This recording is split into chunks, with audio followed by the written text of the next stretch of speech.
अगर आपको सीने में जलन रहती है, खाया गया खाना ठीक से हजम नहीं होता, गैस हो जाती है, तजाबियत रहती है और आपका हाजमे का निज़ाम बहुत ही ज्यादा कमजोर पड़ चुका है, जिसके लिए आपको खाली पेट कैप्सूल इस्तेमाल करना पड़ता है, तो इन तमाम मसाइल के लिए आज आपको एक बहुत ही जबरदस्त रेमेडी बताने जा रहे हैं। इस रेमेडी को अगर आप बताए गए तरीके से बनाकर इस्तेमाल कर लेते हैं तो 3 से 4 दिन के अंदर हाजमे और मैदे के ये तमाम मसाइल जड़ से खत्म हो जाएंगे। ना तो आपके सीने में कभी जलन होगी, जो कुछ खाएंगे बेहतरीन तौर पर हजम हो जाया करेगा, ना तो गैस होगी, ना ही खट्टे डकार आएंगे और तजाबियत भी बिल्कुल खत्म हो जाएगी। तो रेमेडी को बनाने के लिए सबसे पहले नंबर पर आपको सौंफ की जरूरत पड़ेगी। सौंफ मैदे के लिए सबसे ताकतवर जड़ी बूटी है। सौंफ को इस्तेमाल करने से मैदे को ताकत मिलती है और हर किस्म की हाजमे के निजाम में आने वाली कमजोरी और खराबी का जड़ से खात्मा हो जाता है। दूसरे नंबर पर आपको छोटी इलायची चाहिए होगी। इलायची भी मैदे के लिए कितनी फायदेमंद है बताने की जरूरत नहीं। इलायची को इस्तेमाल करने से मैदे में बढ़ी हुई बेइज्जत तजाबियत का खात्मा हो जाता है। मैदे में बढ़ी हुई बेइज्जत तजाबियत की वजह से ना सिर्फ सीने में जलन होती है बल्कि हाजमे का निजाम भी कमजोर पड़ जाता है।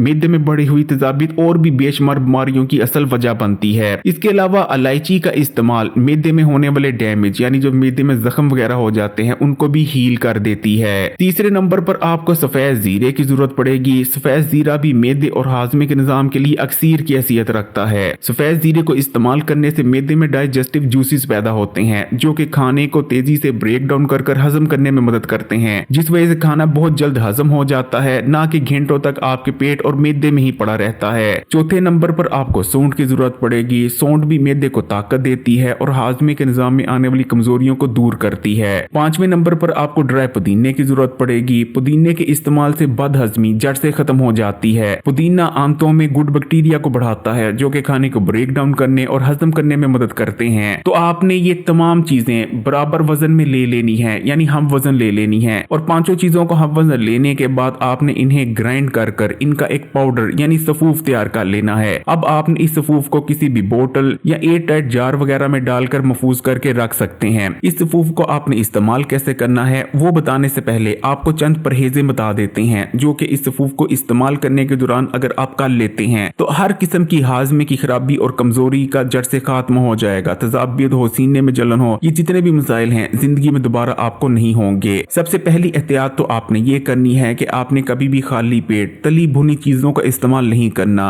गरम और तली हुई अशिया आप वैसे तो दिन में खा सकते हैं, वैसे तो कम ही खानी चाहिए, लेकिन कभी भी खाली पेट आपने तली हुई या गर्म चीजों का इस्तेमाल नहीं करना। इसी तरह रात के खाने में आपने ओवर ईटिंग नहीं करनी, थोड़ी भूख रख कर आपने रात का खाना खाना है। इसी तरह ऑयली अशिया को कम से कम इस्तेमाल करने की कोशिश करें। मिर्च मसाले भी कम कर दें। मिर्च मसाले मैदे को डैमेज भी करते हैं, मैदे के अल्सर और कैंसर की वजह भी बनते हैं और तजाबियत भी बढ़ाते हैं। और सबसे इंपॉर्टेंट चीज कि अच्छी तरह से चबा चबा कर खाना खाएं। अगर आप तजाबियत के मरीज हैं, आपको तजाबियत रहती है और सीने में जलन वगैरह भी होती है तो इस सफूफ का आधा चाय का चम्मच आपने खाने से पहले इस्तेमाल कर लिया करना है, यानी दोपहर और रात के खाने से पहले आपने आधा चाय का चम्मच इस सफूफ का इस्तेमाल कर लेना है। लेकिन अगर आपको तजाबियत का मसला नहीं है और आपका सिर्फ हाजमे का निजाम ही कमजोर है तो इस सफूफ को आपने खाने के बाद इस्तेमाल कर लिया करना है। आपने दोपहर और रात के खाने के बाद आधा चाय का चम्मच इस सफूफ का लेना है और थोड़े से पानी के साथ इस्तेमाल कर लिया करना है। ये सफूफ आपके मैदे और हाजमे के लिए तो अक्सीर की हैसियत रखता ही है, साथ इस सफूफ को इस्तेमाल करने से जिस्म में मौजूद फालतू चर्बी भी पिघलने लगती है और तेजी से आपका वजन भी कम होता है। अगर वीडियो अच्छी लगी तो कमेंट्स में माशाअल्लाह सुभान अल्लाह जरूर लिखिएगा। वीडियो को लाइक कर दें और मजीद वीडियोस के लिए Hakeem Ali health and beauty tips को सब्सक्राइब कर घंटी के आइकॉन को दबा दें और ऑल नोटिफिकेशन को सिलेक्ट कर लीजिएगा। जज़ाकल्लाह।